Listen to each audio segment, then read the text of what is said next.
300년 전 18세기가 도래할 즈음 문무를 겸비했던 중국의 강희 황제는 새로운 왕조의 번영 시대를 열어갔고 먼 곳 서방 세계에 관심을 갖기 시작한다.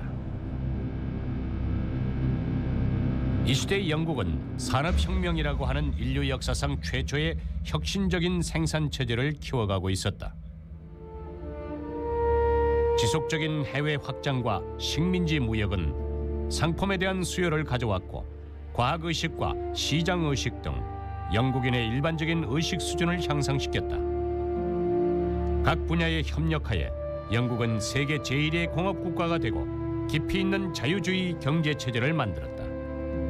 또한 전 세계를 뛰어넘어 해가 지지 않는 나라를 건설하고 18세기 중엽부터 19세기 중엽까지 세계 발전을 주도한다.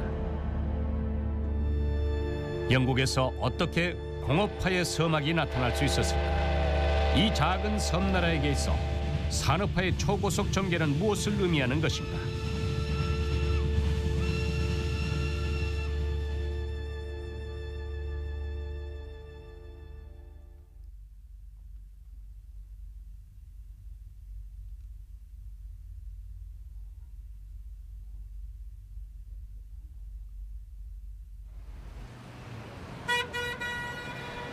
영국의 서북부, 이곳은 그린옥이라고 불리는 작은 해변 도시. 1736년 산업혁명의 대부이자 만능 증기기관의 발명자인 제임스 와트가 출생한 곳이다. 오늘날 이 도시는 아름답고 고요하다. 항구에는 수많은 유람선이 정박하고 있고 거리에는 차들이 많지 않아 사람들이 살아가기에 편안한 마을이다. 그러나 불과 300년 전 이것은 전혀 다른 모습이었다. 유럽 담배 생산의 중심지인 글래스고가 인접해 있어 출항지로서 그레녹은 매우 중요했다. 항구에는 중대형 선박들이 이리저리 오가고 도시에는 물건을 실은 마차들이 요란하게 움직이며 술집의 상인들은 아편을 피워대며 열변을 토해댄다. 와트의 조부와 부친은 상인들 중에서도 성공한 사람들로 그린옥에서 가장 잘 나가는 담배 무역에 종사하고 있었다. 산업혁명 이전의 영국은 이런 와트 가족과 같은 가정이 많았다. 그들은 신교육 사상의 영향 속에서 부의 창조와 이윤 추구의 모든 노력을 기울이고 있었다. 영국인들은 현실의 성취가 곧 하느님과의 소통이며 자신들이 하늘로부터 선택된 민족임을 증명한다고 생각했다. 그들의 말을 빌리자면 돈 버는 것이 인생에서 가장 중요한 일이었다. 와트의 부친 시대에는 그린옥과 미국 버지니아 간 무역이 진행되고 있었지만 그것은 영국 전체 무역 중에서 아주 작은 부분이었다. 1686년 통계에 따르면 당시 반에 가까운 영국 선박들은 모두 미주나 인도 무역에 종사하고 있었으며 이는 당시 모든 국가들에게 선망의 대상이었다. I think one of the most important consequences of the political stability ushered in by the Glorious Revolution was the confidence in a government which ordinary citizens felt that they could trust. And because they felt well disposed towards government, they were prepared to be taxed in its support. They were much more willing to bear the taxation necessary to fight the battles in which they were engaged, particularly with the French and the Spaniards in the early 18th century. 1763년 7년간의 영국 프랑스 전쟁을 통해 영국은 앞서가던 프랑스와 스페인을 잠시 앞지를 수 있었다. 영국의 한 역사학자는 이렇게 말했다. 전쟁이 끝나면서부터 영국은 그 주변 국가의 중요함에 대해 생각하지 않았다. 영국은 더 이상 유럽의 여러 국가 중 하나가 아니었고 더 이상 독일, 러시아나 프랑스 같은 나라는 영국의 적수가 되지 못했다. 영국은 유사 이래 처음으로 스스로를 세계적인 대국으로 인정하게 된다. In terms of status, it made a major impact upon Britain. It was the first time that a war overseas, a war at sea, had clearly had a decisive impact on European diplomacy. It could no longer be ignored by Spain or France that if they went to war with Britain, they would lose their imperial possessions. 식민지의 확장과 해외 시장의 확장으로 각종 상품들의 수요가 늘어갔고 수공업 공장으로 지탱하던 생산 능력은 더 이상 수요를 감당할 수 없었다. 이 점을 해결하기 위해 영국은 거의 모든 것을 동원하기 시작한다. 한 영국 방적업자는 런던의 한 대리상 쪽으로부터 이런 얘기를 들었다. 당신이 평직포를 얼마나 생산할 수 있든 간에 내가 모조리 사겠습니다. 빨리 좋은 방법을 생각해 보십시오. 산업화 과정에서 전도 유망한 사업입니다. 시장에서 블랙홀같이 솟아오른 수요는 우선 방직업에서 나타났다. 그 이유는 이 분야의 생산품이 일반 사람들의 생활과 밀접한 관계가 있기 때문이었다. 더욱 빠른 속도로 생산하기 위해 공인들의 총명한 지혜가 동원되기 시작했고 신발명품들이 계속 이어지면서 영국은 점차 산업혁명의 도화선에 접근한다.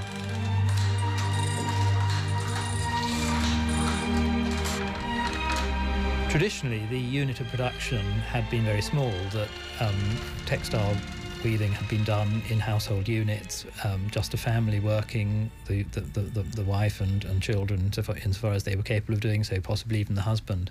But with the introduction of these inventions, such as the spinning jenny and flying shuttle, it meant that the scale of production could be vastly increased, and more people could work together in a single unit. And so you have a factory system which forms the basis of the factory system as it's existed ever since. 대량 생산 기계를 사용하면서 수공업 공장의 효율이 극대화됐고 결국 현대 공장의 탄생을 가져오게 된다.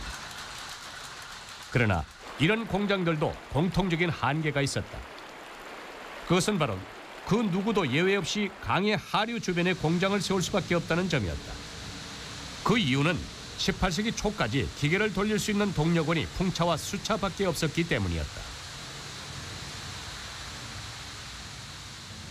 이렇게 자연의 의지에 얻는 동력원은 심각하게 생산을 제약한다. 때문에 가장 먼저 공업화의 요구에 적합한 동력 기계를 만들 수 있는 나라가 앞으로 경쟁에서 선점의 위치를 차지할 수 있는 것이다. 이렇게 새로운 시대를 끌고 나갈 기계들은 어떻게 탄생하게 됐을까? 산업시대의 입구에 가장 먼저 도착한 영국인들은 어떤 준비를 했던 것일까? 모든 영국, 심지어 모든 유럽에서 무한 동력을 생산할 수 있는 기계를 애타게 기다리고 있을 때 만능 증기기관을 만들어낸 제임스 와트는 인생 최대의 위기에 직면하고 있었다. 1773년 3월 와트는 합작 파트너가 파산하자 고정 수입을 잃게 됐을 뿐만 아니라 가산을 처분해 빚을 갚아야 했다. 37살의 와트는 한이 맺혀 이렇게 말한다. 난 처자식이 딸린 데다 거울을 보면 날이 갈수록 늙어만 가는데 안정적인 수입으로 가족들을 먹여 살릴 방법이 없군요. 1773年的秋天，瓦特又遭遇了一次家庭的变故。和他共同生活了9年的妻子去世了，而且给他留下了6个儿女。与他共同合作的工厂又破产了。这个时候，他的生活落到了最低谷。有一位朋友推荐他到俄国去工作，他说：“我眼下有这么多事情要做，而我又这么贫困，我感觉到非常苦闷。” 그러나 다행히도 와트에게 크나큰 좌절을 안겨주기도 했던 조국 영국은 자국에 끝없는 경제적 이득을 가져올 이 대발명가를 놓치지 않았다. 영국은 이미 총명한 지혜를 실용적인 궤도에 올려놓은 각종 기계들을 준비해놓았기 때문이다. 이들 기계들은 거대하고 세밀한 망처럼 세계에서 가장 우수한 인재와 기술들을 영국으로 들여오게 했다. 그 중에서 특허 보호는 가장 중요한 시책이었다.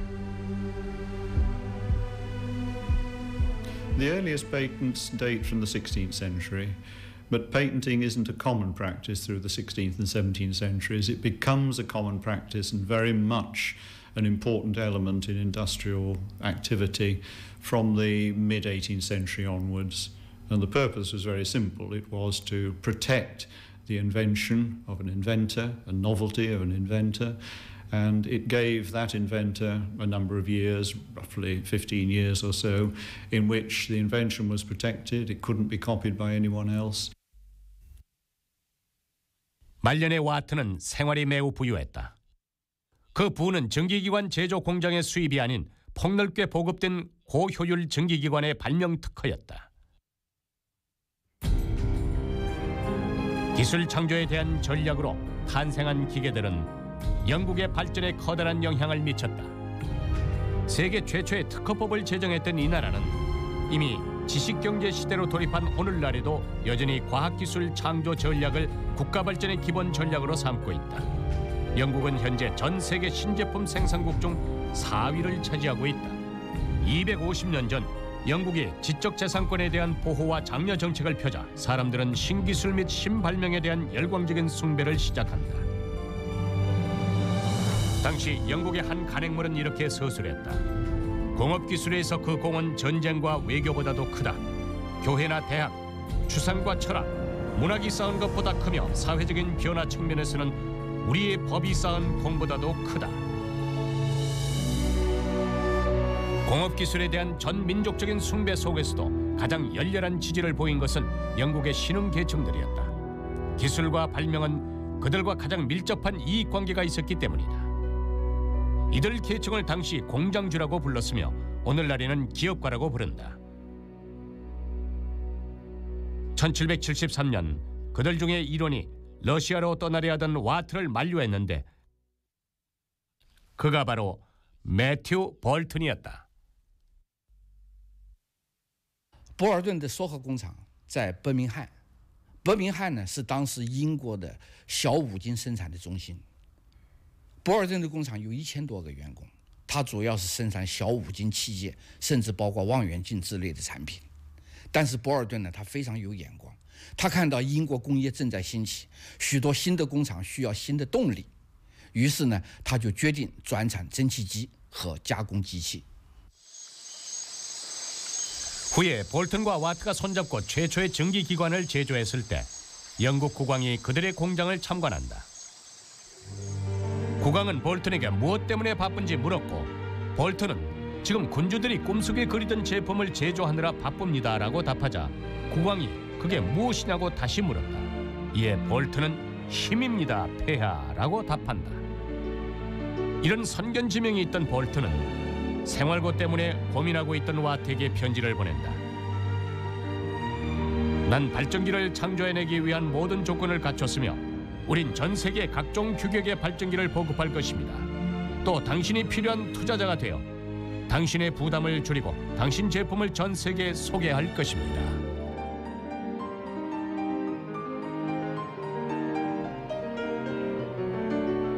Matthew Boulton and James Watt were very different personalities, and it is one of the great stories of industrial history that they should happen to come together. James Watt was careful, he was slow, he was very anxious, he was often depressed, and he would put his work aside or feel like giving up completely. Matthew Boulton was enormously ebullient and jolly and got on with people very, very well and was always optimistic, where Watt would say, it isn't going to work. Boulton would say, of course it is, just do it a bit more. 와트의 근심을 완전히 사라지게 한 볼튼, 그리고 와트의 뛰어난 손기술, 하늘이 맺어준 볼튼과 와트를 통해서 만능 전기기관은 탄생하게 된다. 와트 이전의 기술자들이 이미 전기기관을 발명했지만 그 전기기관은 무겁고 투박한 데다 석탄용이어서 석탄이 있어야만 사용이 가능할 뿐이었다. 在近代科学诞生的几千年当中，人类的活动基本上遵循这样一个模式：生产、技术、科学，也就是说，凭经验进行生产，在漫长的生产过程当中提炼出技术，然后在改进技术的过程当中产生科学，这是一个凭经验办事的过程。所以走了不少的弯路和错路。 와트는 인류가 수천 년 동안 걸어온 힘겨운 길을 다시 걷지 않았다. 그는 구식 증기기관을 새로운 모습으로 변신시키기 위해 역학, 수학, 화학 등의 지식을 총동원하여 실험을 했고 실린더의 열 효율을 정확히 계산해냈다. 와트는 어떻게 이전까지의 공인들이 전혀 생각하지 못한 방식을 사용해서 발명을 할 수 있었을까? 그는 생산, 기술, 과학 3자 관계에 관한 지식을 어디서 얻게 된 것일까? 와트가 증기기관을 연구하기 전 1세기 동안은 바로 유럽 역사상 과학이 가장 번성한 시기였다. 17세기 중엽부터 근대 과학은 수많은 거장들의 연구 속에서 발전됐다.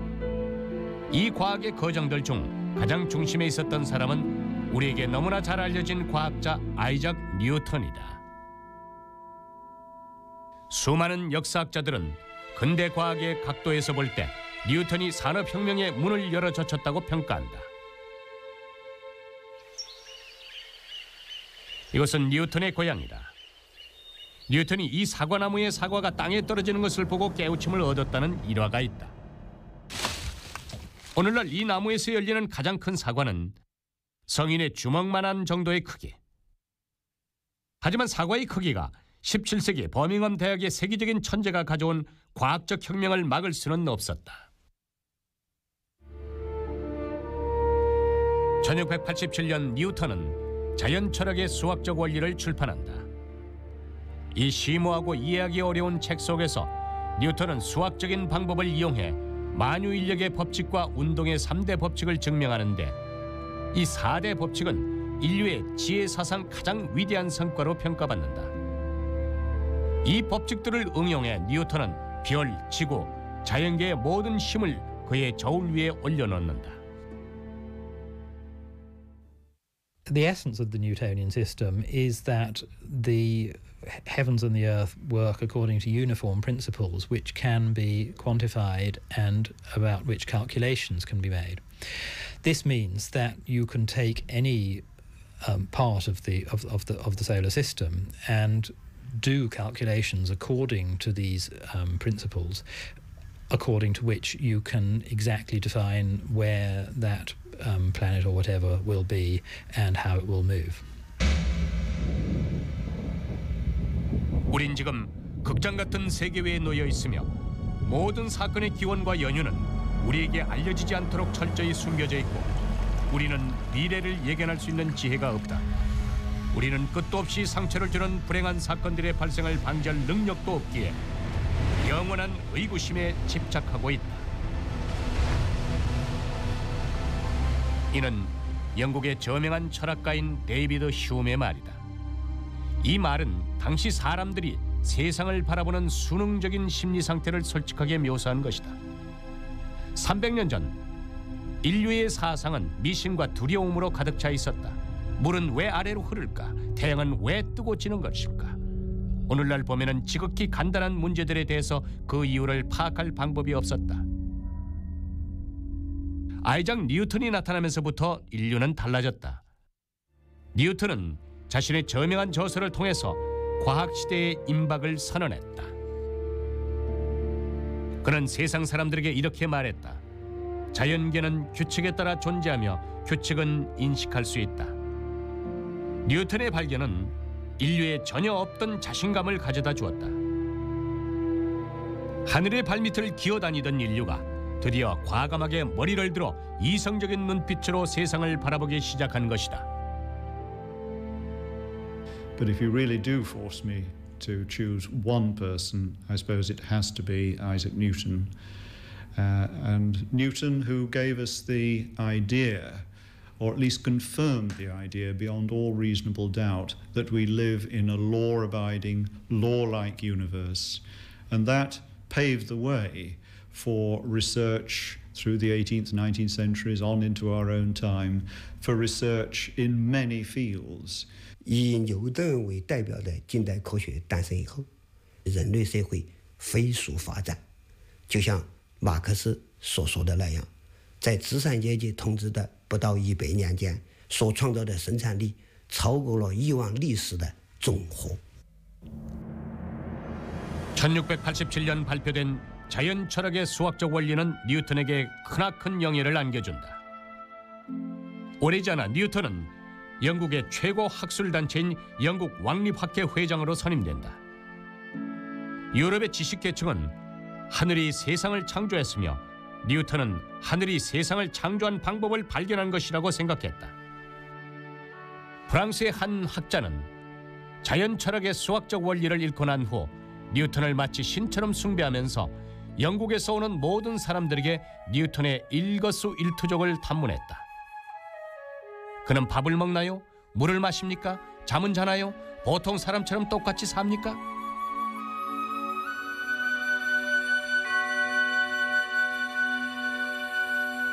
과학자로서 뉴턴의 머리 위에 비치는 광채는 세상에서 가장 아름다운 빛이 비춰지는 것이라고 할 수 있다. 그러나 그의 몸에는 그런 영웅의 모습과는 어울리지 않는 약점이 있었다는 사실을 보통 사람들은 잘 알지 못한다. I think it would be fair to say, and there are many tales about him being difficult. He had an argument with Hooke, who was another great scientist of the day, and an argument about who thought up which idea first. And one story is that he is supposed to have disliked Hooke so much that he had all the portraits of Hooke destroyed. And so we have 4 or 5 portraits of Newton, but no portraits of Hooke.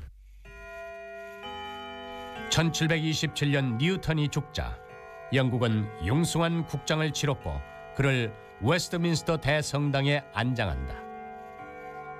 이곳은 왕실 귀족들의 묘지로 뉴턴은 처음으로 이곳에 묻히는 과학자가 된다. 장례식 날 10,000명이 넘는 일반 시민들은 거리로 쏟아져 나와 뉴턴의 마지막 모습을 함께했다. 운구를 하는 사람들은 공작 2명과 백작 3명, 그리고 대법관 1명이었다. 성당에서는 왕실 귀족들과 정부 대신, 문학자들이 모여 애도가를 합창하며 이 과학의 거장을 보낸다. 뉴턴의 장례를 지켜본 프랑스 사상가 볼테르는 깊은 감동을 느끼며 이렇게 말했다. 웨스트민스터 성당으로 들어가 사람들이 참배하는 건 군왕의 묘가 아니다. 국가가 국가를 빛낸 가장 위대한 인물에게 감사하는 뜻에서 세운 기념이다. 이는 곧 영국 국민들의 재능에 대한 존경이다. 모든 사회가 과학자들에게 중심으로 경의를 표했다. 이는 한 국가의 과학자들에 대한 태도이자 한 국가의 과학에 대한 태도였다. 1765년 뉴턴이 죽은 지 30년이 지난 후 최신의 증기기관이 와트의 손에 의해서 탄생된다. 1765년 이곳에서 제임스 와트는 증기기관의 구상을 완성하고 1769년에 특허를 취득한다. 와트가 발명한 증기기관은 기존의 증기기관에 비해서 작을 뿐만 아니라 대량의 석탄을 사용할 수 있었다. 이때부터 인류는 스스로 창조한 동력을 가지게 됐다. 더 이상 대자연에 제약받지 않게 됐다. 후에 사람들은 공업화의 핵심 문제를 해결한 와트의 증기기관을 산업혁명의 지표로 삼았고 와트는 산업혁명의 대부로 불리게 된다. Britain was already ahead, but the coming of the steam engine and the Industrial Revolution pushed it further ahead of everybody else for the next 100 years. Here's this small island. 변혁은 기술적인 측면뿐만 아니라 효율을 더더욱 향상시킬 수 있는 생산 조직의 형태에서도 일어났다. 이전에는 한 사람이 처음부터 끝까지 완성해야만 했던 일이 전문화된 제조 공정으로 나누어지게 되고 모든 노동자들은 특정 제조 공정만 계속 반복하면 되는 것이다.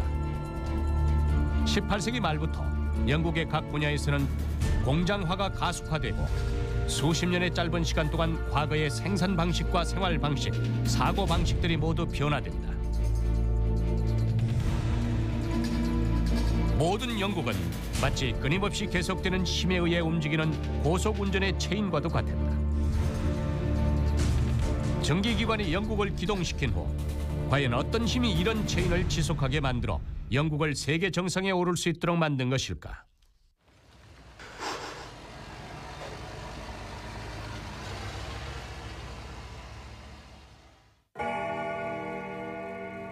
와트와 볼튼이 전기 발전기의 마지막 완성품을 만들 무렵 50살이 된 런던의 한 학자는 자신의 책을 출판 전에 수정을 하고 있었다.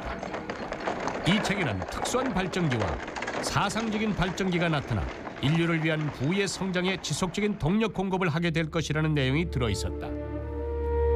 이 책은 공업화가 더 이상 기계 발명과 상품 제조 단계에 머물러서는 안 되며 사회 발전에 있어서도 혁명이 나와야 한다고 말한다.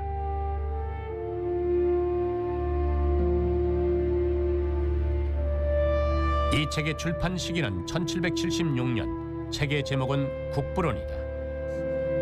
이 책의 저자는 애덤 스미스로 평범한 모습의 평범한 생활을 하는 사람이었지만 인간성에 대해 심각한 통찰력을 가지고 있는 경제학자였다. 亚当·斯密啊，认为这个人类活动、经济活动的主要的动机就是谋求个人的利益，就谋求私利，使自己的需要得到满足。他用了这么一句话，就是说屠夫、酿酒商、面包师给我们提供食品，他不是出于仁慈，而是为了从我们得到回报。 애덤 스미스는 보통 사람들은 공익을 증진하려고 의도하지 않으며 얼마나 증대시키는지 알지 못하지만 모든 사람들이 개인의 이익을 추구하는 가운데 보이지 않는 손의 인도를 받아 원래 의도하지 않았던 목표를 달성하는 데 결국 이것이 사회나 국가 전체의 이익을 증대시킨다라고 인식했다. 오늘날에 이미 많이 알려진 자유경쟁이라는 개념은 애덤 스미스 경제학설에 초석이 됐다.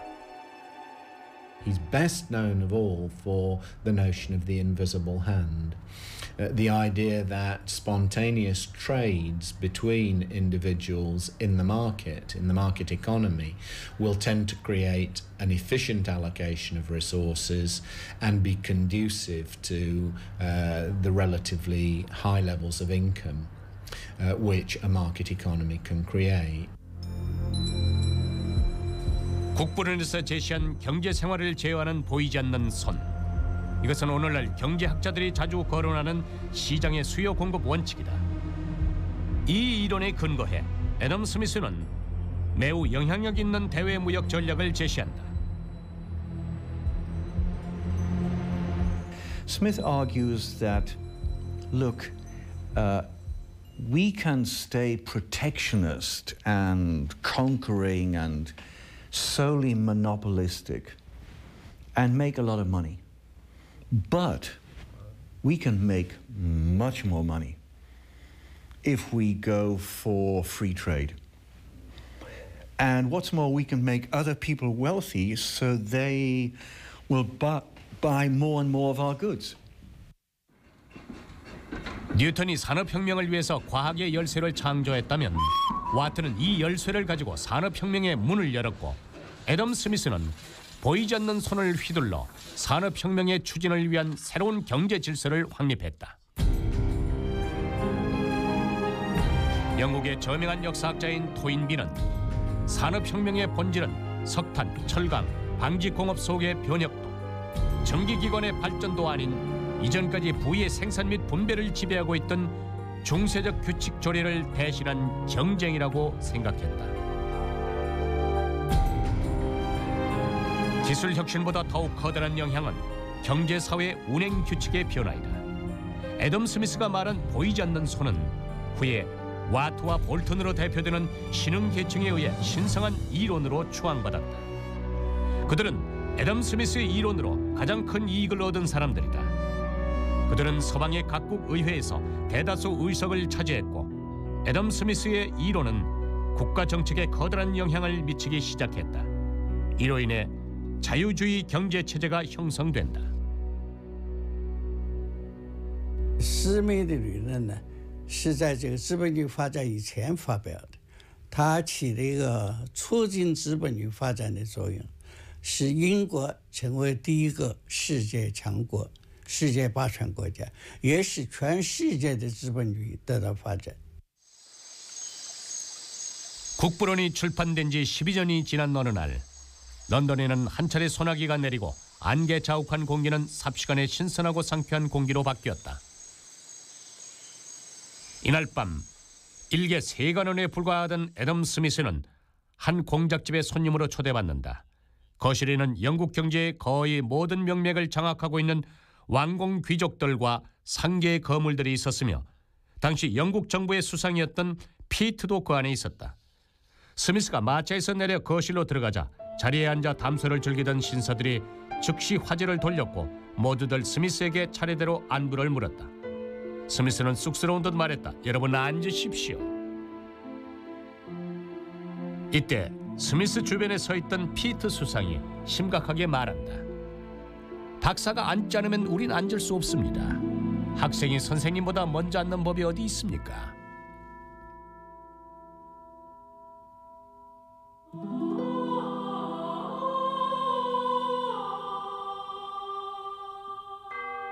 (1815년) 영국인들은 세계를 놀라게 한 전쟁에서 승리를 거두는데 이 승리는 영국인들이 애덤 스미스가 세운 공을 다시 한번 생각하게 해준다. 이 해에 영국의 웰링턴 공작은 워털루에서 나폴레옹을 격파한다. 사람들은 영국과 프랑스의 교전 결과 얻어낸 승리를 영국 군대의 승리일 뿐 아니라 시장 경제의 승리라고 평가했다. 구체적인 예를 보면 이 전쟁의 의의를 쉽게 알 수 있다. 나폴레옹은 영국을 일개 작은 가게 주인이라고 조롱했지만 이 영웅도 그 힘이 얼마나 대단한지에 대해서 이미 알고 있었다. 어떤 엄격한 봉쇄 정책을 시행해도 이 작은 가게 주인의 상품이 밀려 들어오는 것을 막아내지 못했던 것이다. 나폴레옹은 자신의 군대가 백병전을 펼칠 때 입은 군복 역시 영국에서 들어온 면방직 제품이란 사실을 인정하고 싶지 않았다. Britain was actually supplying the wars with uniforms, with guns and with other things, whilst Europe was consuming those. So at the end of the war, Britain had become a major manufacturer, a manufacturer without equal in the world at that point. 세계 최고의 공업적 우세를 이용해서 영국은 자유무역 정책을 적극적으로 추진하고 점차 자유주의 경제체제를 수립하기 시작한다. 이들은 무역 제한 철폐의 방법을 이용해 국외 시장을 확대했는데 그 방법은 바로 다른 국가 제품의 영국 수입 제한을 취소하는 대신 다른 국가의 영국 제품에 대한 수입 제한과 맞바꾸는 것이었다. 자유무역은 영국의 국책이 돼서 메이드 인 잉글랜드는 이때부터 더 큰 세계 시장에 거침없이 파고 들어간다. It should probably be noted, though, that this liberalisation occurred really after Britain had already started to establish a pretty clear ascendancy in terms of industrial capabilities. We moved to free trade when Britain was able to be the workshop of the world. 자유무역 정책을 실시하기 위해서 영국은 무력을 사용해 한 국가씩 차례로 대문을 열도록 만들고 신속한 확장으로 해가 지지 않는 제국이 됐다. 이 제국 안에서 점차 영국을 핵심으로 하는 상업무역권이 형성됐는데 1865년 영국의 경제학자인 제번스는 이렇게 묘사했다. 북미와 러시아의 평원은 우리의 옥수수 밭이며 캐나다와 발트해는 우리의 숲이다. 호주는 우리의 양목장이며 페루에선 백은을 보내오고 아프리카와 호주의 황금은 런던으로 유입되고 있다. 인도인과 중국인들은 우리를 위해 차를 심고 우리 커피와 사탕수수, 향료 농장은 동인도 제도에 퍼져 있다. 우리의 면화는 오래전부터 미국 남부에서 재배됐지만 지금은 지구의 모든 온난 지역까지 확장됐다. 높은 곳에서 바라보는 해외 무역과 식민지 확장은 영국 공업화의 발전을 급격하게 추진시킨다. 19세기 중기에 이르러 영국은 과거와 같은 전원 풍경이 사라졌고 그 대신 분주하고 정신없는 세상이 돼갔다. 농촌에는 어둠침침한 공장들이 건설되고 도시에는 높이 솟은 굴뚝이 서기 시작했으며 공장에서는 요란한 기계 소리가 울려 퍼졌다. 용광로 앞에는 쇳물이 쉴 새 없이 쏟아져 내렸다. 1850년 무렵 영국의 도시 인구는 전 인구의 60%를 넘었으며 철 생산량은 전 세계 모든 국가의 합계를 넘어섰다. 석탄은 전 세계 총 생산량의 3분의 2, 면직물은 전 세계 반 이상을 차지했다. 산업화의 진전은 영국인에게 시간과 공간의 개념을 바꿔놓았다. 처음으로 초를 단위로 정확해졌으며 기차와 기관선은 마차와 범선을 대신하기 시작했다. 1814년 세계 최초로 증기기관차가 영국에서 탄생했고 1830년에는 증기기관차가 세계 최초로 철로 위에 투입돼 운영되기 시작한다. 1851년에 영국은 철도 노선 22개에 총 길이 13,000km에 달하는 철로를 보유하게 된다. 이는 오늘날 중국의 경광철로 6개 노선에 맞먹는다. 프로이센 국왕은 과거 이를 부러워하며 말했다.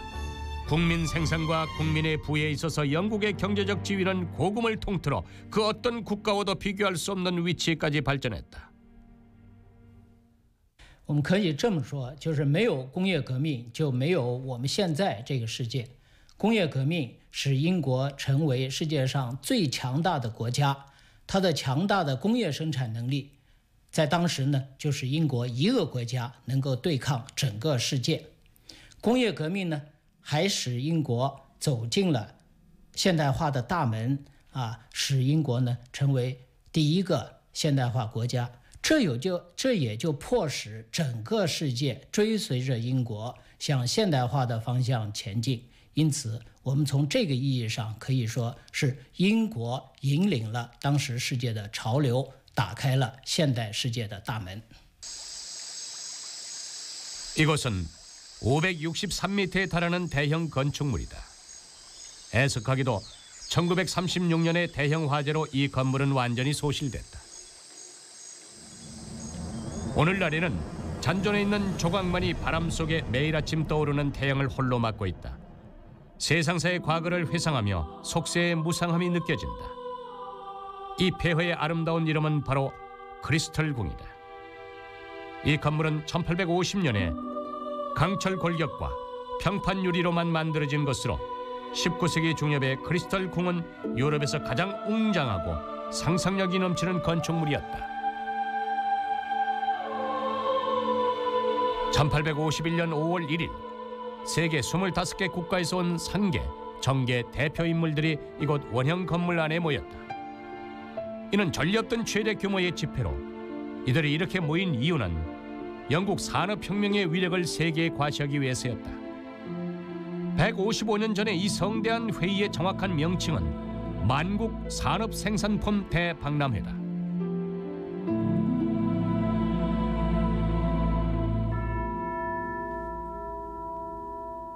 这次伦敦博览会开幕以后，可以说是人潮涌动，展出的展品可以说是不胜枚举。除了艺术品和来自国外的各种动植物以外，主要展出的是英国的工业产品，包括轮船的模型啊、机车的模型啊，还有各式各样的机床啊。这标志着英国已经成为了一个名副其实的世界工厂，也标志着 英国的工业革命取得了成功。 만국 박람회 개막식은 런던의 축제일이 됐고 많은 관중들이 운집한 가운데 영국 여왕 빅토리아는 이 말을 반복하며 자신의 흥분된 느낌을 표현한다. 영광, 영광, 무한한 영광입니다. 18세의 재위에 오를 때 자신이 무엇을 해야 할지조차 모르던 이 여왕은 82세에 별세했다.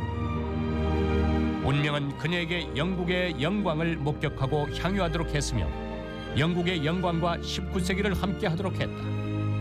영국 역사상 재위 기간이 가장 긴 이 여왕은 9명의 아이를 기르고 일찍 여우인 남편을 그리워하며 유럽에 퍼진 왕실 자손들에게 유럽의 할머니라고 불린 것 외에 어떤 업적도 남기지 못한 것으로 알려져 있다. 그러나 공교롭게도 그 어떤 업적도 없었던 이 여왕은 보이지 않는 손의 힘으로 오늘날까지도 영국인들이 흥미진진하게 얘기하는 빅토리아 시대를 열었다.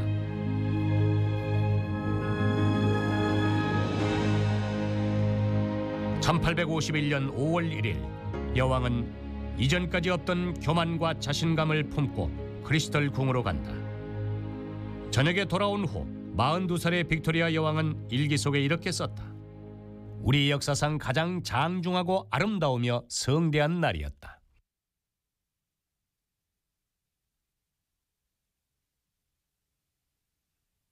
그러나 영제국이 전성기에 있는 것처럼 보일 때 태양은 이미 점차 기울고 있었다. 갈수록 방대해지는 식민지는 영국에게 거대한 발전 자원이 되는 동시에 점차 거대한 부담이 되고 만다.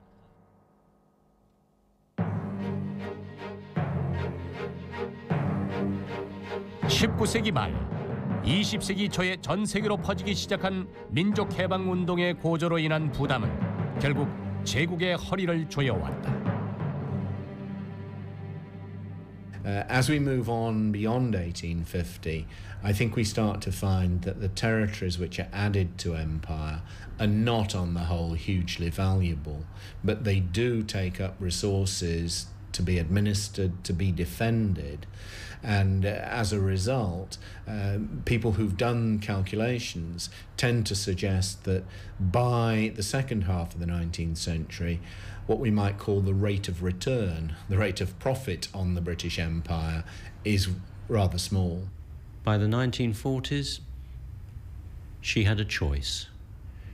She could either continue to spend heavily overseas on imperial and great power status, or she could spend her resources on improvement for her people at home. She chose the latter. Inevitably, as a consequence of that, empire had to be dismantled. 19세기 후기부터 독일과 미국이 따라붙으면서 제2차 산업혁명의 조류를 리드하기 시작한다. 더욱 곤란한 문제는 자유경제체제가 가져다준 오류였다. 이 경험은 20세기 영국과 그리고 세계에 침통하고 엄중한 교훈을 가져다 주었다. 영국인들이 도취된 상태에서 깨어나 제국의 상공 위에 떠 있는 석양을 본 순간 새로운 태양은 이미 대서양의 또 다른 종단 아메리카 대륙에서 뜨기 시작하고 있었다. 한 시대를 풍미했던 세계 대국의 운명은 또 한 번 그 대단원에 막을 내린다.